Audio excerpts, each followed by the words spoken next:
Okay, my job is to prove theorem 7.18, and here I go.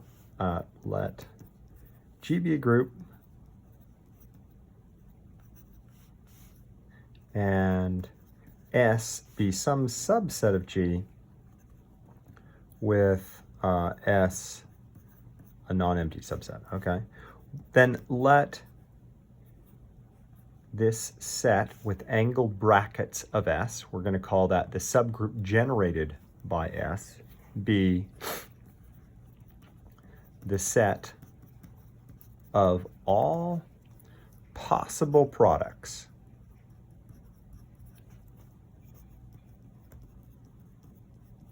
of elements of S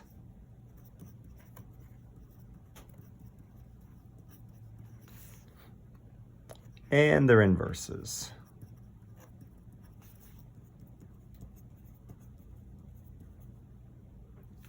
Then we have two things. One, this subset is actually a subgroup of G. Okay, and obviously it's a subgroup that contains S, since every element is itself a product of itself and nothing else. Okay, and the second part is if H is some other subset of G and S is an H, then all of this set, the subgroup generated by S, is contained in H. So if you contain S and you're a subgroup, you've got to contain this whole subgroup. So this, I've been saying it, but this is, we'll call it after this theorem, the subgroup generated by S, okay? And if S is a single element, can you see that that's just a cyclic subgroup, right? So we can go into the proof there, but perhaps an example would be helpful to start with. And I think the symmetric groups are something that are really significant to know and perhaps take a little time to get used to. So let's think about them in the notation that the book sort of starts with, which is, hey, this is a function. It's a permutation of 1 through 5. Let me tell you where they go. Hey, 1 goes to 2, 2 goes to 1, and everything else stays put. And then G, that 1 goes to 1, 2 and 3 get switched. 2 goes to 3, 3 goes to 2, and 4 and 5 stay put. Okay, so let's think about, first off, hey, what's the subgroup generated by F? Well, obviously it has F in it, and if you do this twice, if you switch 1 goes to 2, 2 goes to 1, do it twice and you get the identity that fixes everything. G, similarly, is that cyclic subgroup is G and E. These, by the way, are called transpositions when you just flip two letters in a symmetric group. If you just flip two of the things and everything else stays put, those are called transpositions. So, but what I'd like to talk about is I'd like to talk about, hey, what about this? What about FG? Well, obviously it has the identity. That's just FF. It has F, it has G, and we're allowed to really do any combination, right? But if you do F to any power, right, F squared is E, F to the third is F, and so on. So that's not that interesting. Probably the interesting things are more like FG, right? Although those are allowed in this subgroup, right? The subgroup generated by F and G. These are the interesting ones. Let's sort of think about where this goes. Okay, FG, right, you go right to left. So 1 goes to 1 and then 1 goes to 2. Okay, where does 2 go? 2 goes to 3, and then 3 stays put. I wrote the wrong thing here. I said 1 goes to 2, but then I didn't write it. Okay, and then 3 goes to 2, and 2 goes to 1. And of course, 4 goes to 4, and 4 stays at 4. 5 goes to 5, and 5 stays at 5. Okay, so this is an element, and it's clearly distinct. It moves 1 to 2, 2 to 3, and 3 to 1. F, G. Incidentally, they actually call this a cycle because 1 goes to 2, 2 goes to 3, 3 goes to 1. Okay, well, notice then I have this times anything else. If I put an F on the left, I'll get an F squared and it'll do nothing. It'll be the identity. If I put a G on the right, it'll do nothing. So let's see, what should I do? Let me put a G on the left, okay? And let's talk about what happens here. Okay, so 1, 2, 3, 4, 5. 1 goes to 2, and then I've got to put in another G, and 1 stays put. So that's 1 goes to 2, and 1 stays put. Okay, so then let's see. 2 goes to 3. Oh, why am I saying 1 stays put? I don't care about that. I care about 1 goes to 2, and 2 goes to 3. There we go. 2 goes to 3, and 3 goes to 2, okay? 3, where does that go? 3 goes to 1, and 1 goes to 1. 4 stays put, 5 stays put. Okay, so we also have, this is a distinct element, GFG, okay? You might notice, hey, really all we're doing is changing these 3 letters, and those are the only 6 things that are in S3, so this looks like the symmetric group on 3 numbers, right? But you could add another F here and just double check it. Obviously, if you put a G on either side of that, you'd get something, the G's would cancel and you'd get something we already have. But if you had this, let's just check and see what happens. Hopefully we can verify that we get something in this list because the list should only have, did we not have 1, 2, 3, 4? Here I am, I'm saying 6 elements, and I don't have the 6th element yet. Okay, so it's a good thing we're adding this one. Let's see, 1 goes to 3, and then I have to add an F. 3 goes to 1. 3 goes to 3. Good. 2 goes to 2, and then it goes to 1. Now, let's see, 3 goes to 1, and 1 goes to 2. 4 stays at 4, 5 stays at 5. Okay, so this is a different one. F, G, F, G. And now we have all 6. So if you wanted to do G of F of G of F, that would get you back to something already in our list because we have all 6. 1, 2, 3, 4, 5, 6. And we'll just check this to make sure. Okay, 1 goes to 3, and then I'm going to add a G, and 3 goes to 2.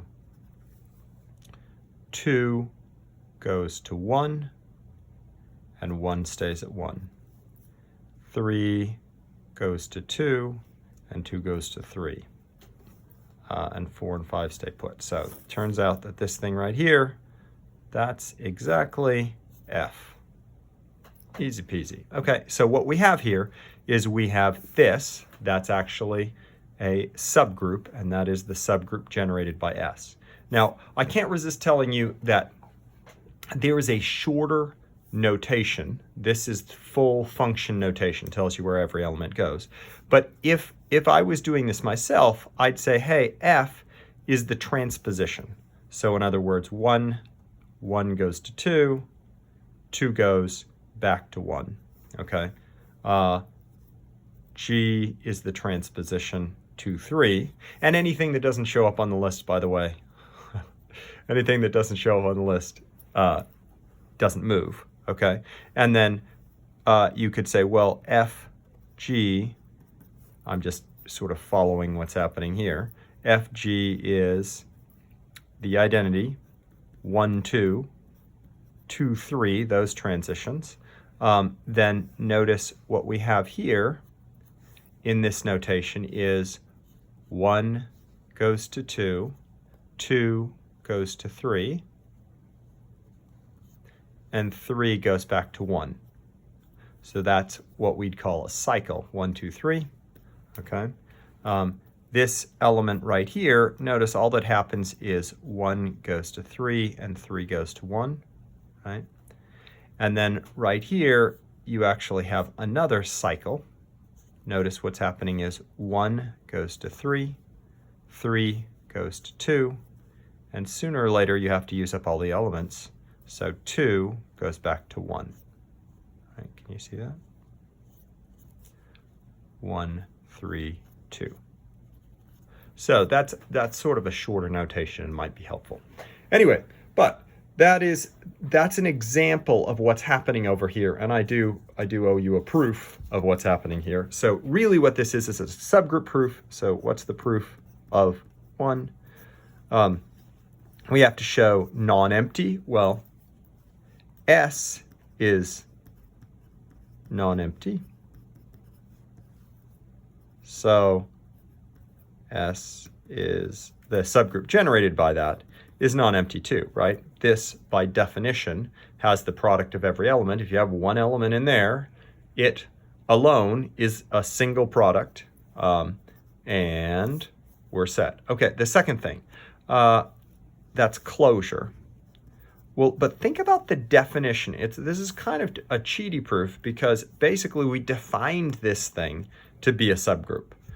We defined it to be non-empty, and then we say by the definition of the subgroup generated by S, any product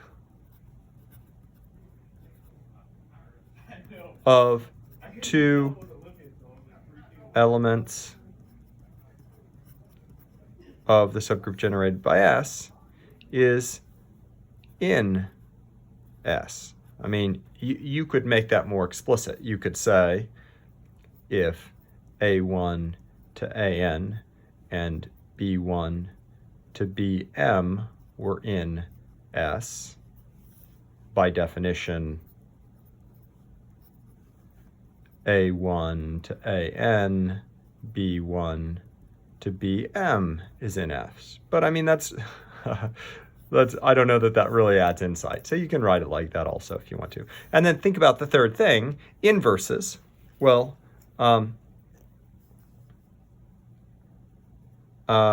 if A1 to AN is an element of S, remember S has inverses, but for inverses, there's this shoes and socks principle. We have to go backwards. So if AN is in S, then AN inverse is in S. And then I have to do it the other order, all the way back to A1 inverse. So that element is in there, right? And just to make it really clear, this element times this element, the reason that we put it in the backwards order, you put on your socks first, but you take off your shoes first, right? Is because that is equal to A1 out to AN minus 1, right? The middle two are going to cancel. AN minus 1 to A1 inverse, okay? And that, you're going to keep that process going until you've got A1 inverse, which equals E, right? So this is non-empty, closed, and has inverses for every element. Well, what about this piece right here? H, here again, think about this. We have a subgroup that contains this subset. That means, well, any subgroup containing S must contain all inverses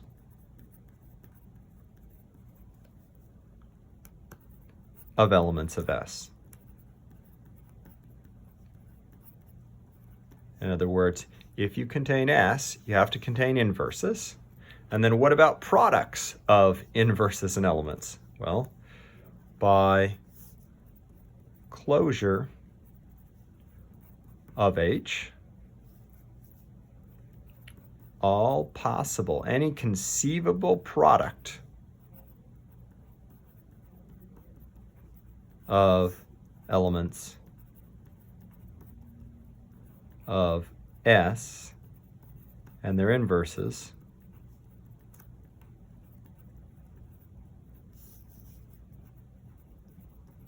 must be in H. So H contains this entire group, right? So what we really have here is S, this subgroup generated by S, is somehow the smallest possible group that contains S. Anything else that contains S contains this. There you have it.